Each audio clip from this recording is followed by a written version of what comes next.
Good morning, ladies and gentlemen. I'm delighted to meet you here at the Auto Shanghai 2019.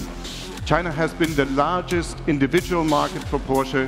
We founded the first official Porsche Club China, and now the club boasts more than 6,500 members.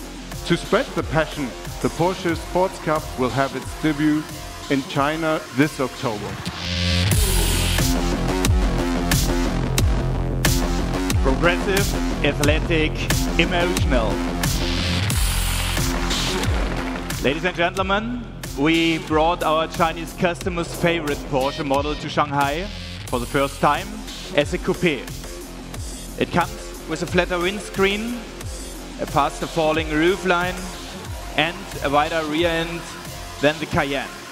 Another highlight is the panorama roof. More than 2 square meters of glass cover the entire roof area.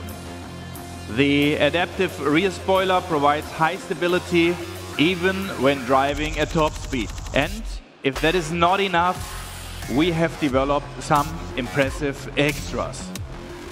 Our lightweight sports packages include, for example, a carbon roof, 22-inch GT design wheels, a sports exhaust system, and exclusive interior equipment such as seats with classic check pattern. In terms of engines, we hit the road with the 340 horsepower V6 and our top model, the V8 with 550 horsepower. Thank you very much and have a good day.